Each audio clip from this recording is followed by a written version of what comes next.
Hey y'all, welcome back to my channel. It's Cherika Brown. Of course, we're on another episode of Cherika Be Talking because I be talking.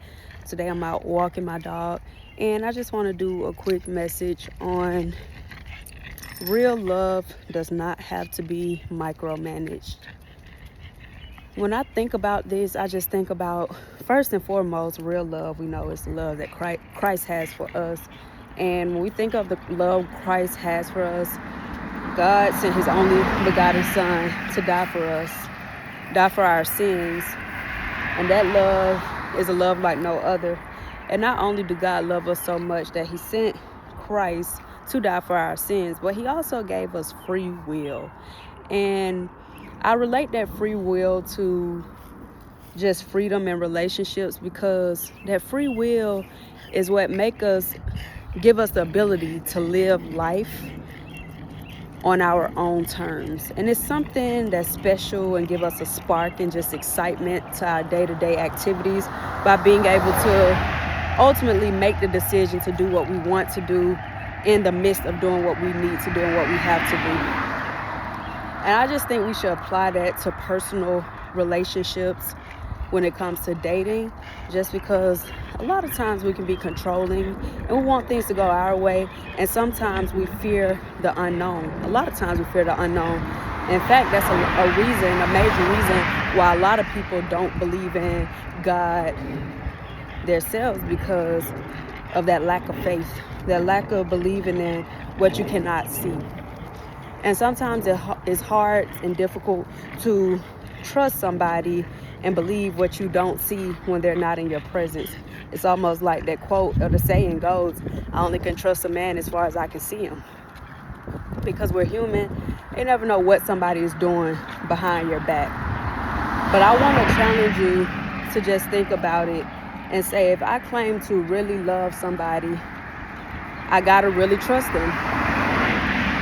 I know I love God, so every day that I wake up and I'm working a job or I'm working for myself, whatever I'm doing, I'm trusting that whatever I do is going to produce an outcome. My faith is in God, that every step that I'm going in a direction that he has set for me, and I'm trusting what I don't see to come into fruition. Ultimately, that's what life is all about.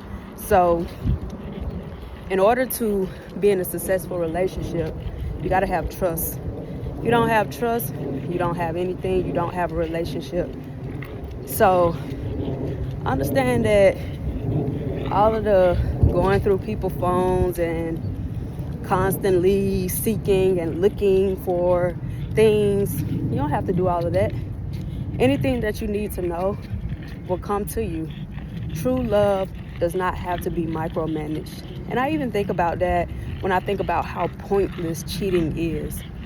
When you're confident in yourself and who you are, and you love yourself, cheating is the last thing on your mind.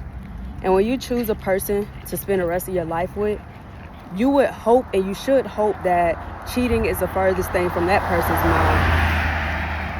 It should be the furthest things from both of you all's mind, because you're so devoted to not only each other, but first and foremost to God. Anybody that claims to fear God should know that you shouldn't be cheating. And when you take shortcuts, you get cut short. Ultimately, like if you go cheating on your partner or doing things with other people, the wages of sin is death. So you can go out there, you can pick up some STDs, you can pick up a child, you can pick up, it's so much things when you lay down with somebody outside of your marriage, outside of your covenant with God, your relationship, that you can pick up and you didn't intend to pick up when you lay it down. So just be mindful of those things, and don't stress yourself out about the unknown, and most importantly about other people, because at the end of the day, you cannot control anybody's actions.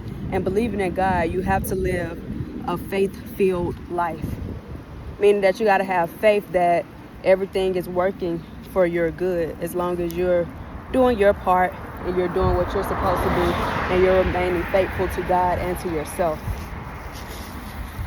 So that's just something to think about. Stop overextending yourself. Don't become a detective if you didn't go to school to become a detective.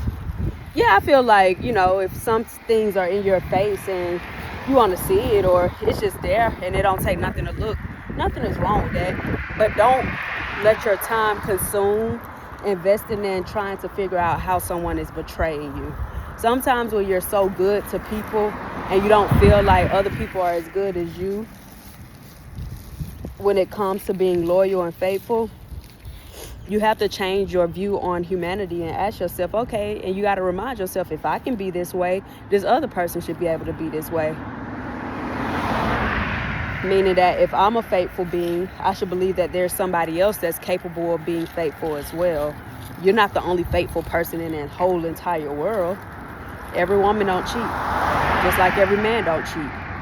And when you feed yourself narratives like that, you start to believe things like that. Another thing that happens with micromanaging in relationships and just trying to control people in relationships, it comes from past experiences and traumas. You have to remember and recognize the type of people, type of men or women you've dealt with in your past and address the issues you had with those people. And when you have those type of issues with those people and you recognize them, you have to understand and recognize when you become something different and you attract something different and you attract what level you're on, you have to not associate people that's not that same caliber of person with your past. So when you start messing with a higher caliber person, and that ain't having nothing to do with money, it's more so with moral standards and how people choose to live life and worship God and honor God in their relationships and their connections, you have to realize everybody is not the same. Don't think every man is every man you've dealt with your past. Don't think that every woman is the same as every woman you dealt with from your past. So address your issues, address what you have wrong with yourself. Keep your faith in God. Choose people who pick God and put God first as well. And just release the control. Real love does not have to be micromanaged. It should be the least of your concerns. Fidelity should be the last thing you should have to worry about. But y'all know I'll be back because I'll be talking. Peace.